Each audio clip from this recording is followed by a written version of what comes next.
In front of hundreds of passengers and a full flight crew, the chief executive of a private aviation empire ripped the wings pin off a quiet pilot's jacket and called him a coward on live camera. He did not argue. He only looked past her shoulder at the black wall of storm climbing over the runway and said the jet could not fly safely that morning. She laughed, waved for the backup pilot, and ordered the engines lit anyway. Cameras kept rolling, phones kept recording, and nobody in that crowd knew the man she had just humiliated held a clearance that outranked her entire company. Then, seconds after the wheels began to roll, the control tower broke through every open channel with two words that stopped the runway cold, and the woman who had just fired him realized she had made the worst mistake of her career. If you have ever been underestimated by someone who mistook your silence for weakness, stay with this one to the very end and subscribe, because this story is about to show you exactly what that kind of quiet strength looks like when it finally gets called by its real name. The morning had started the way every important morning at Blackthorn Aviation started, with too many people crowded onto too small a stretch of tarmac and too much money riding on a single flight. Sterling Ridge Regional sat 40 minutes outside the city, ringed by low hills, with a private terminal built entirely from glass and dark steel, the kind of building meant to be photographed rather than lived in. On the apron that day sat a Gulfstream G700 freshly retrofitted with an upgraded flight control system that Blackthorn had spent almost 2 years and a small fortune developing. Aboarded it or waiting to board it were investors in tailored coats, a handful of financial journalists, a billionaire client flown in from overseas, and representatives from a fund quietly considering a deal worth $3.8 billion. Everyone understood without needing to be told twice that this flight was not really about moving an aircraft from one point to another. It was a performance, and Vivian Blackthorn intended to be its star. The air that morning carried the particular electricity of a storm, still deciding how bad it wanted to be, thick and humid, pressing against the back of the neck the way weather does right before it turns. Ground crews moved faster than usual, hauling cable and checking tie-downs with an urgency that had nothing to do with schedule and everything to do with instinct. Somewhere beyond the hills, thunder rolled low and distant, more felt through the concrete than heard through the ears, and the caterers, wheeling champagne carts toward the boarding stairs, kept glancing westward without quite admitting why. Photographers had already claimed their positions along the velvet rope separating the tarmac from the terminal glass testing angles that would make the Gulfstream look sleek and unstoppable against a darkening sky. None of them, not one single person with a camera or a coffee or a clipboard, seemed to notice the quiet man walking a slow, deliberate circle around the aircraft's undercarriage, running gloved fingers along seams most people never thought to look at twice. Vivian had inherited the company from a grandfather who built regional airstrips out of cattle land, and a father who turned those airstrips into a private aviation and hospitality empire spanning 3 generations. She was sharp in negotiations, magnetic in front of cameras, and utterly convinced that momentum was a form of leadership. To her, hesitation looked like fear, and fear looked like a weakness she could not afford in front of people deciding whether to hand her company nearly $4 billion. She had announced loudly and publicly that the aircraft would leave the ground at exactly 10 o'clock. Storm or no storm, because a Blackthorn jet did not wait on weather the way ordinary airlines did. What she had not accounted for was the man standing at the base of the boarding stairs with a tablet full of maintenance data and absolutely no interest in her schedule. Gavin Holt had been Blackthorn's certification pilot and director of flight safety for a little over a year, a role most of the staff barely noticed because he preferred it that way.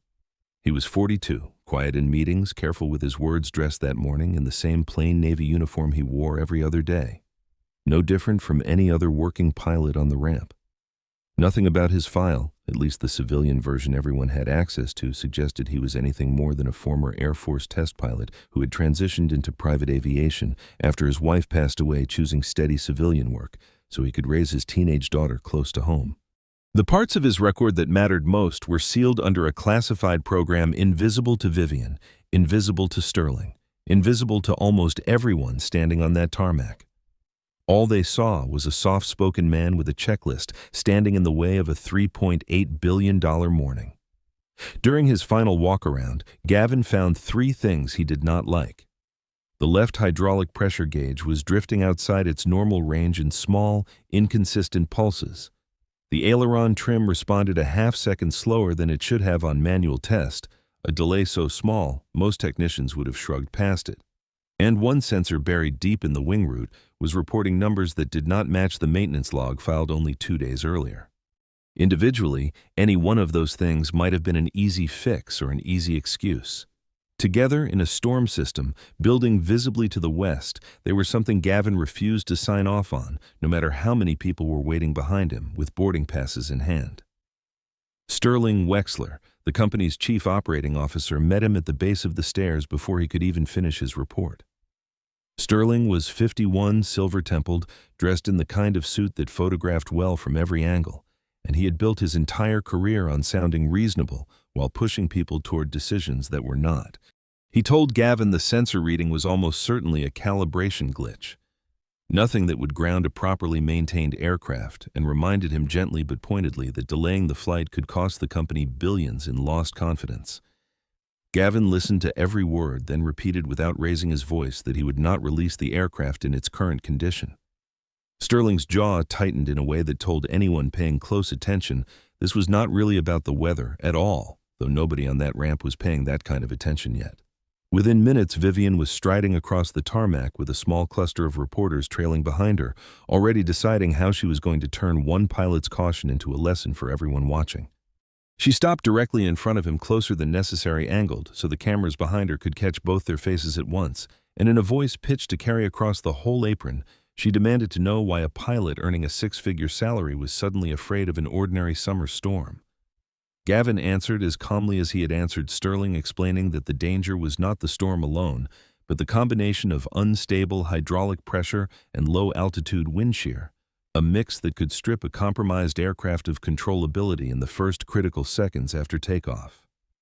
Vivian cut him off before he finished the sentence, telling the gathered reporters that he was hiding behind technical jargon to disguise plain nervousness. It was, she said, exactly the kind of hesitation that had no place at a company built on moving faster than everyone else. Sterling saw his opening and stepped forward, delivering the next blow with practiced smoothness.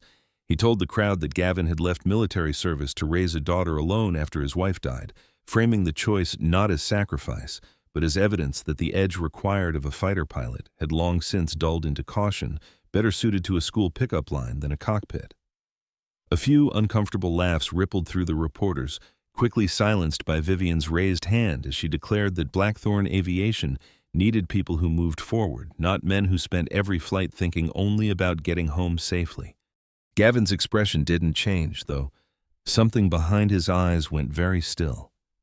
He answered quietly that every passenger boarding that jet also had someone waiting for them to come home, and that thinking about it was not weakness, but the entire point of the job.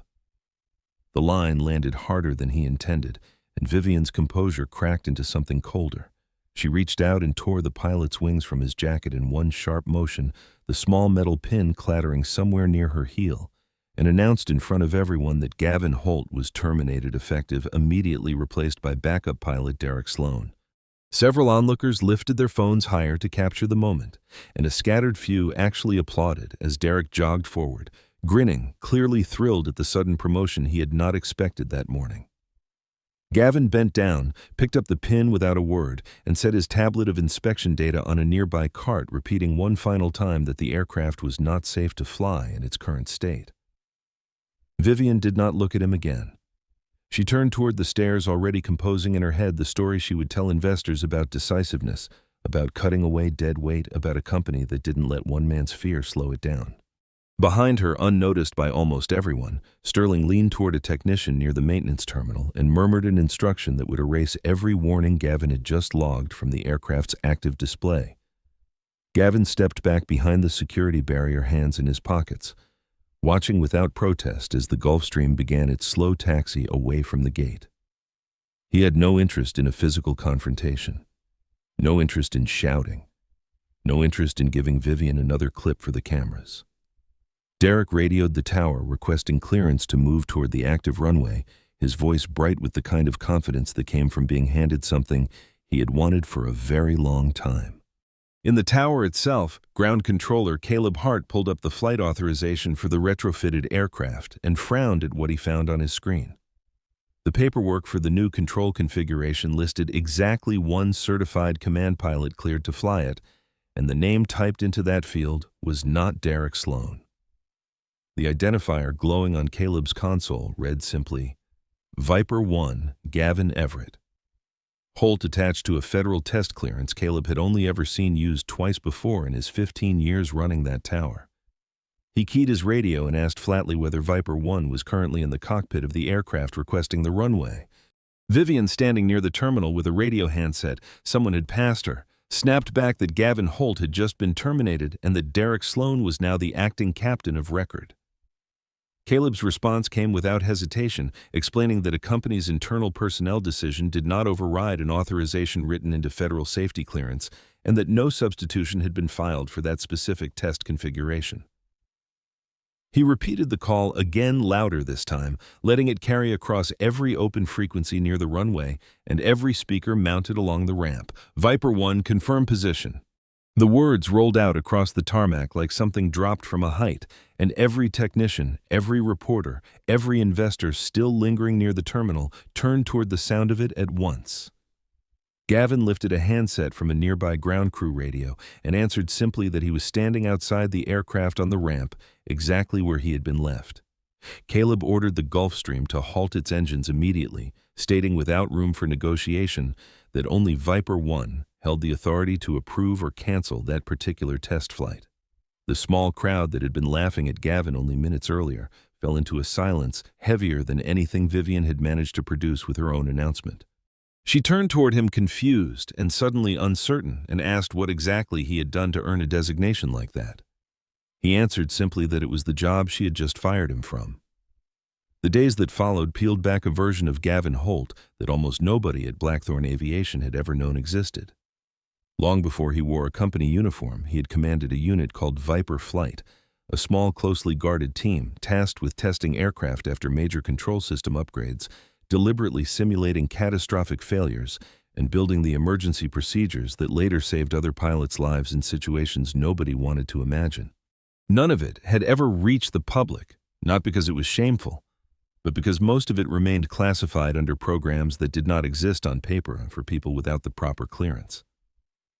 Years earlier, flying a prototype that had lost nearly all of its hydraulic systems mid-test, Gavin had brought the aircraft home without a single injury, and the procedure he improvised in those minutes was later folded permanently into emergency training doctrine across multiple programs.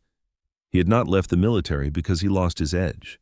He left because his wife died suddenly, and he made a choice that cost him rank and recognition, but gave his daughter a father who came home every night instead of a name carved on a wall somewhere. He still remembered the exact texture of that decision, the quiet hospital corridor, the small hand gripping his sleeve, the realization that no amount of medal or reputation was worth a childhood spent waiting by a window. Nights on base had once meant briefings and simulators, and the particular calm that settled over him only inside a cockpit under pressure. After the funeral nights meant homework at the kitchen table, burnt dinners, he pretended tasted fine, and the slow, deliberate work of becoming someone his daughter could rely on instead of someone she merely admired from a distance. He never spoke about Viper Flight at school pickup or at parent conferences. Never mentioned the prototype he had once wrestled home in silence, because none of that mattered next to the ordinary miracle of showing up every single day. The version of himself sitting behind a desk at Blackthorn, checking hydraulic gauges instead of flying experimental aircraft into deliberate failure, was not a smaller man than the one who once wore the call sign. He was simply a man who had decided once and for all which kind of coming home mattered most. Blackthorn Aviation had hired him specifically because his rare certifications were required to legally test the new flight control retrofit the company had poured so much money into developing. Sterling, however, had quietly trimmed Gavin's file before it ever reached Vivian's desk, stripping out enough context that she saw only a competent pilot rather than the one person on her payroll capable of noticing exactly what was wrong with her aircraft. Even confronted with the tower's own designation, Vivian resisted admitting fault, insisting that one impressive record from years earlier proved nothing about whether the jet sitting on her runway that morning actually had a problem. Gavin offered a simple test, asking that the aircraft be towed back to the maintenance hangar so the left hydraulic valve assembly could be pulled and examined properly, away from cameras and away from arguments. Sterling objected with a sharpness that surprised everyone standing nearby, warning that disassembling the jet in front of watching reporters would collapse the very investment deal they were all there to protect. It was the force of that objection, more than anything else, that told Gavin his instincts about the morning ran deeper than a single faulty sensor. He asked Evelyn Cross, the company's chief flight systems engineer, to open the maintenance database and pull the origin records for every part installed during the recent retrofit program. Evelyn was 45, meticulous, and had spent 3 years building a reputation as the most reliable engineer on Blackthorn's payroll, the kind of person who noticed small inconsistencies long before they became large ones. When she tried to access the records for the past 3 months, she found an entire block of files missing. Not corrupted or misfiled, but simply gone, as though someone had reached in and deleted them with surgical precision. She reported the gap to Gavin immediately, her expression tightening into the particular kind of alarm that comes from realizing a mistake you assumed was innocent might not be innocent at all. Gavin thanked her, made a note on his tablet, and asked her quietly whether anyone had pressured her recently to sign off on documentation she had not personally verified. Evelyn hesitated only a moment before admitting that Sterling had asked her twice in the past month to approve part certifications without seeing the underlying source paperwork, and that when she refused the second time, her system access had been mysteriously reduced within the week. While that conversation was still unfolding in the hangar office, Vivian made one more attempt to salvage the morning's narrative, ordering Derek to taxi the Gulfstream to a low-speed test area so she could prove to the assembled investors that Gavin's warnings had been theatrical. Because the aircraft had not been cleared for takeoff, Derek kept the jet moving at a crawl along the taxiway, following instructions relayed from a ground technician standing near the edge of the pavement. When he attempted a routine flap adjustment at the technician's request, one wing responded noticeably slower than the other, and the aircraft began drifting away from the center line with a subtlety that quickly turned into something impossible to ignore. Derek's hands tightened on the controls as a hydraulic warning light flared red across his panel, and somewhere behind him he could hear passengers shifting uneasily in their seats. A fuel truck sat parked not far off the taxiway, close enough that a wrong correction or a sudden burst of thrust could send the jet sliding directly toward it. Inside the cabin, champagne glasses tipped sideways on their trays, and the low murmur of investor conversation dissolved instantly into sharp, frightened silence. One of the journalists near the rear gripped the armrest hard enough to whiten her knuckles' phone, forgotten in her lap for the first time all morning. Out on the tarmac, the storm that had been circling patiently all morning finally announced itself with a gust strong enough to rattle the terminal's glass panels, as though the weather itself had grown tired of waiting to be believed. Vivian's own smile, the one she had worn like armor since sunrise, slipped entirely from her face as the warning klaxon inside the aircraft grew louder through the open cabin door. For one long, open second, nobody on that runway, not the investors, not the reporters, not even Sterling standing rigid near the terminal glass, said a single word. Caleb's voice cut through the tower frequency again, calling for Viper 1 to take over the situation immediately, and this time nobody near the runway questioned why. Gavin did not board the aircraft. Instead, he took a ground radio keyed at once and began walking Derek through the exact sequence a much younger version of himself had once used to bring home a prototype with almost nothing left to fly on. He told Derek to reduce thrust on each engine in careful, staggered sequence, rather than cutting both at once to leave the flaps exactly where they were, instead of retracting them, and to isolate the faulty hydraulic line manually, using the backup selector just beneath his left knee. He told him to rely on the secondary braking system rather than the primary, and to hold the aircraft straight using differential thrust between the two engines instead of fighting the rudder alone. Derek's voice cracked once over the radio, thin with fear. But he followed every instruction precisely, and within a tense half-minute, the Gulfstream rolled to a stop only a short distance from where the fuel truck sat. Nobody was hurt. Nothing collided.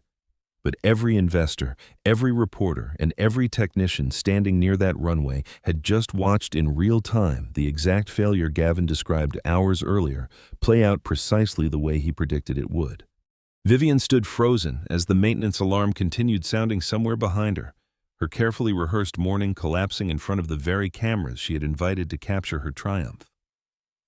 Gavin walked toward the aircraft without a trace of vindication on his face, checking first on Derek's condition, making sure no passenger had been injured during the sudden drift, and only then requesting that the jet be sealed off entirely pending inspection. The man she had called a coward less than an hour earlier had just kept her jet, her investors, and her company's entire reputation from sliding into a fuel truck on live camera. Nobody on that tarmac applauded this time. Back in the hangar, Gavin and Evelyn pulled the suspect hydraulic valve assembly and immediately noticed the serial number did not match anything in the official maintenance log. The part installed on the aircraft turned out to be a refurbished unit designed for an older generation of jet never certified for use in the newer control configuration Blackthorne had spent 2 years developing. Company records, however, showed a clean purchase of a brand new unit at a cost of $430,000 invoiced and paid in full only weeks earlier. Under closer inspection with a magnifying loupe, Gavin found faint tool marks where the original serial number had been ground down and re-etched, a level of deliberate alteration that ruled out any possibility of simple clerical error. Sterling called into the hangar to explain the discrepancy, tried blaming an outside maintenance contractor, insisting the company itself was as much a victim as anyone else in the mess. Evelyn, standing beside Gavin with her arms crossed, quietly told him that story did not match what she had personally witnessed him doing with the certification paperwork weeks before. Sterling's composure slipped for just a moment, a flicker of panic crossing his face, before the practiced smoothness returned, and he tried a different angle, suggesting the whole matter could still be resolved quietly if everyone in the hangar simply agreed to let the outside contractor absorb the blame. Gavin said nothing to that, only turned the valve assembly over once more in his gloved hands, studying the faint grind marks along its housing with the same patient attention he once gave to prototypes that had nearly killed him. The silence stretched longer than Sterling seemed comfortable with, and he excused himself abruptly, claiming an urgent call from the board, leaving Evelyn and Gavin alone beneath the hangar's bright overhead lights. Evelyn exhaled slowly once the door swung shut behind him, admitting she had suspected something was wrong for weeks, but had talked herself out of it every single time, telling herself she was simply being paranoid about ordinary paperwork delays. Gavin told her gently that paranoia and observation often looked identical from the inside, and that the only real difference was whether anyone bothered to check. A wider check of the fleet turned up 5 additional aircraft carrying components with similarly questionable serial numbers, all part of the same expensive retrofit program the company had marketed so heavily to its investors. Vivian finally began to understand this was not a single overlooked sensor, but something far larger, a pattern stretching across an entire fleet she had staked her family's reputation on modernizing. Even so, some instinct for damage control kept pulling at her, and she approached Gavin privately to ask if he would simply sign a statement attributing the morning's incident to unpredictable weather conditions rather than mechanical failure. He refused without raising his voice, telling her that the single father she had humiliated in front of 100 cameras did not need a company chair badly enough to lie about what nearly happened on that runway. Sterling, watching the conversation from a distance, understood exactly what was coming and pulled Vivian aside with a warning of his own, reminding her that if the fraud became public, the $3.8 billion deal would collapse entirely, and that her own signature sat on nearly every approval document tied to the retrofit program. To protect himself, Sterling shifted strategy entirely, convincing Vivian that Gavin had somehow engineered the whole incident to force his way back into a position of power within the company. The communications team released a statement claiming Gavin had been terminated for procedural violations and had then interfered improperly with active airport operations, a version of events crafted to sound reasonable to anyone who had not been standing on that tarmac. A carefully edited video clip began circulating showing Gavin appearing to threaten the flight before any mechanical problem had even surfaced, stripped of the context that made his warning legitimate. Vivian, still nursing her wounded pride, decided that his military background had convinced him he stood above ordinary civilian rules, and she ordered airport security to escort him away from the maintenance area entirely. Gavin did not resist. Before he left, He quietly handed a full backup of the maintenance data to Caleb and to the Regional Aviation Safety Authority, a copy Sterling had no idea even existed. Sterling continued deleting files from the company's internal servers late into that evening, unaware that the testing framework Gavin had built years earlier automatically mirrored every record to an independent federal server the moment a Viper 1 clearance was activated. That backup told the whole story in plain, unforgiving detail. It showed that Gavin had reported the hydraulic fault before his termination, that Sterling had personally instructed a technician to erase the warning from the active display, and that Derek had been ordered to operate the aircraft despite lacking proper command authorization. It showed the same hydraulic assembly flagging irregular readings across 3 previous flights, each one apparently ignored or overwritten.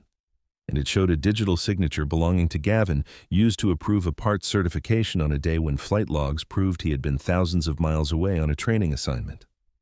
Within 48 hours, federal investigators ordered the entire retrofitted fleet grounded, pending a full safety review, a decision that sent shockwaves through every boardroom connected to Blackthorn Aviation. Clients began canceling charters within hours of the grounding order, and the fund, considering the $3.8 billion partnership, froze its involvement pending clarity on what exactly had gone wrong with the fleet. The board of directors called an emergency session, and Chairman Augustus Pembroke, 67 years old and famously unsentimental about anything that threatened the family name, demanded answers nobody in the executive suite seemed prepared to give.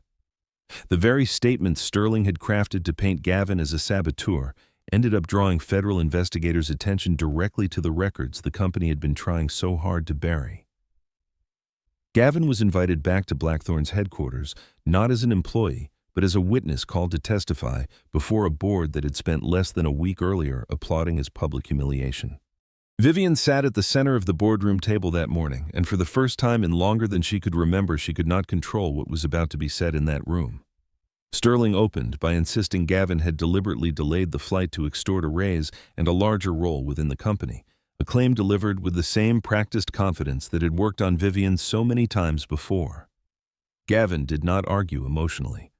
He simply projected each piece of evidence in sequence, letting the documents speak instead of raising his voice, moving methodically through the original fault report, the email warning sent directly to Vivian, the deletion order Sterling had issued to a subordinate technician, the mismatched serial number on the hydraulic valve, the forged safety signature, the tower's own recorded transmissions, and finally, the unedited footage of his own public firing. One email read aloud in that silent room showed Vivian's exact response to his original warning, a single dismissive line telling him he had been hired to fly the aircraft, not to lecture her on running the company. Augustus turned to her directly and asked without any softness in his voice why she had trusted her operations chief over her own chief engineer and safety director on a matter this serious. Vivian admitted haltingly that she had prioritized the investment deal over the technical warnings, because she assumed Gavin was simply asserting power rather than reporting a genuine hazard.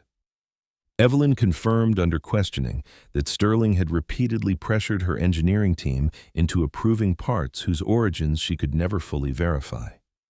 Derek, seated near the back of the room, admitted quietly that he had been ordered to disregard the hydraulic warning entirely, despite knowing he had never been formally cleared to command that specific test configuration. Sterling attempted to excuse himself from the meeting partway through, only to be stopped at the door and instructed to surrender his company phone and laptop for the ongoing investigation. The man who had spent the entire crisis trying to bury one pilot's warning found himself within a single hour buried by the very paperwork he thought he had erased. Augustus Pembroke closed the folder in front of him with a slow, deliberate motion, the kind of gesture that carried more weight in that room than any raised voice could have managed. He reminded the table that the Blackthorn name had survived 3 generations, precisely because it had never until now needed a lawyer to explain away a lie. He looked directly at Sterling and told him plainly that whatever loyalty he believed he had earned inside that company had evaporated the moment federal investigators opened his laptop. Then he turned to Vivian, his voice softer but no less exacting, and asked whether she understood that trust once spent this carelessly did not simply refill itself because an apology sounded sincere. She held his gaze without flinching, though something in her posture had changed permanently since the morning she tore a pin from Gavin's jacket, and she answered that she intended to spend however long it took proving she understood exactly that. Later that same week, Sterling made one final attempt to save himself, presenting Vivian with a folder of approvals bearing her own signature and threatening to tell investigators the entire scheme had been directed from her office if she did not shield him from prosecution. Standing in her own office with that folder open between them, Vivian finally understood how completely Sterling had used her pride against her, knowing that a single suggestion about Gavin defying orders would be enough to make her remove the one person capable of catching the fraud before it spread further. She had two choices left, and both were uncomfortable in different ways. She could keep trying to protect what remained of the family name by keeping the worst of it buried, or she could walk out publicly, admit what she had ignored, and accept whatever consequences followed. For the first time since the morning she tore the pin from Gavin's jacket, she chose the harder of the two roads. She drove back to Sterling Ridge Regional, where reporters were still camped outside the terminal, waiting for any official word on the grounded fleet. She found Gavin in the hangar office, reviewing inspection data with Evelyn, and asked him quietly, without cameras present this time, if he would help the company finish inspecting the rest of its aircraft properly. In exchange, she offered reinstatement, a raise well beyond his previous salary, and a newly created vice president position with real authority inside the organization. Gavin declined the private arrangement entirely, telling her that if his reputation had been destroyed in public, then the truth needed to be delivered the same way out in the open, where the people who had watched him get fired could also watch the record set straight. He added one condition beyond that. Every aircraft carrying a questionable component would remain grounded until every single inspection was fully completed, no matter how much pressure came from clients or investors demanding faster answers. Standing there in the quiet of the hangar, Vivian realized that the man she had accused of chasing power had not once throughout the entire crisis asked for anything resembling power at all. A press conference was organized 3 days later at the very terminal where Gavin had been publicly fired, the same glass and steel building that had been built to be photographed rather than lived in. Vivian stood before employees, flight crews, longtime clients, and the assembled press, and for the first time addressed them without a single note of spin in her voice. She confirmed plainly that Gavin Holt had not been a coward, that his decision that morning had been correct in every technical detail, and that the aircraft in question truly had not been safe to fly. She admitted that firing him publicly had been an act of irresponsibility on her part, driven by pride rather than judgment, and that the man carrying the call sign Viper 1 had prevented what could have become a catastrophic failure on her own runway. She announced his full reinstatement, the restoration of every benefit and credential stripped from him that morning, and a formal, unedited public apology for using his role as a single father as a weapon against him in front of a crowd of strangers. Sterling was terminated that same day, his case handed directly to federal investigators, along with charges related to fraud, document forgery, and the deliberate concealment of known safety violations across an entire commercial fleet. The board suspended Vivian's direct operational authority for the duration of an independent restructuring review, a decision she accepted without argument, understanding better than anyone in that room exactly why it was necessary. When a reporter finally asked Gavin how it felt to be called Viper 1, again after everything that had happened, he answered simply that a call sign had never made him a good pilot in the first place. What mattered, he said, was that no title, no pressure, and no amount of money had ever convinced him to ignore a warning he knew was real. The words were quiet, almost unremarkable in delivery, but they carried more weight across that terminal than anything Vivian had said in her prepared remarks only minutes earlier. Somewhere near the back of the crowd, Derek stood with his hands clasped behind him, watching the man who had once talked him through the worst 30 seconds of his flying career without ever raising his voice. He thought about how easily he could have simply followed orders that morning without question, the way he had been trained to do at every company that valued speed over caution, and how differently that day might have ended if Gavin had not been standing outside the aircraft with a radio in his hand. Evelyn stood near the hangar entrance with her arms crossed, watching the cameras finally point toward the truth, instead of away from it, feeling something loosen in her chest that had been tight for weeks. Even Caleb, still on duty in the tower above them, allowed himself a small private smile as he watched the scene unfold on the monitor feeding his console, satisfied that the system he trusted had done exactly what it was built to do. None of them needed applause for what they had done. They simply needed the truth to finally outrun the version of events someone else had tried to write first. 3 months passed before the entire Blackthorn fleet finally completed its full inspection, Every questionable component replaced and a new, independent oversight process installed across every stage of maintenance and certification. Vivian no longer held unilateral authority over safety decisions, and every flight now required sign-off from two fully independent departments before it was cleared to leave the ground. Gavin never returned to his old role as a standard employee of the company that had fired him on camera. Instead, he founded an independent certification firm called Holt Aviation Integrity, hired directly by the board to oversee inspections across the entire fleet, with authority no single executive could override again. On the morning of the first test flight after the restructuring was complete, Gavin sat in the captain's seat of a fully re-inspected Gulfstream, with Derek beside him as first officer after Derek had completed an entirely new training program from the ground up. Vivian watched from inside the terminal, this time no longer issuing orders about departure times, no longer treating a schedule as something more important than the people trusting the aircraft with their lives.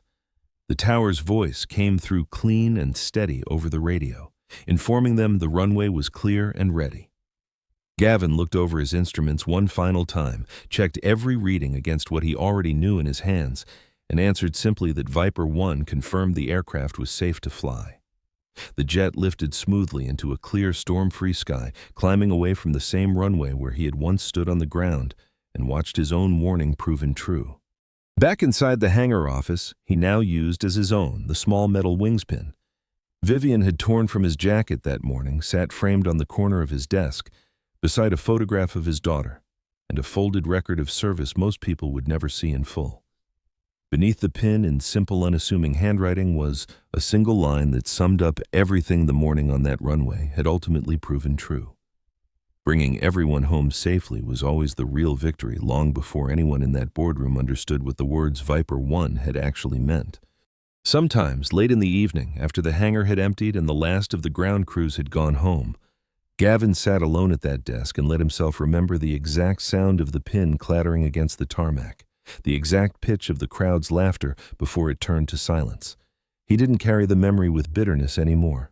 He carried it the way a pilot carries every hard landing he has ever walked away from, as proof rather than wound a reminder that being underestimated had never once stopped him from doing the job correctly.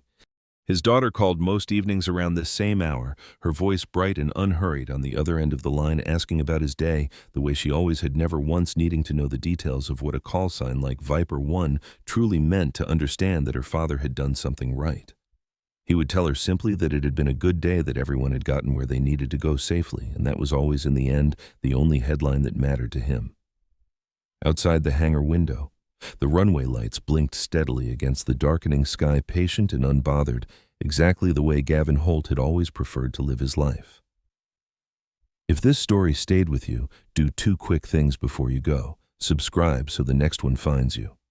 And tell me in the comments, have you ever been the quiet person in the room that everyone underestimated right up until the moment the truth called you by your real name? I read every single one. I'll see you in the next story.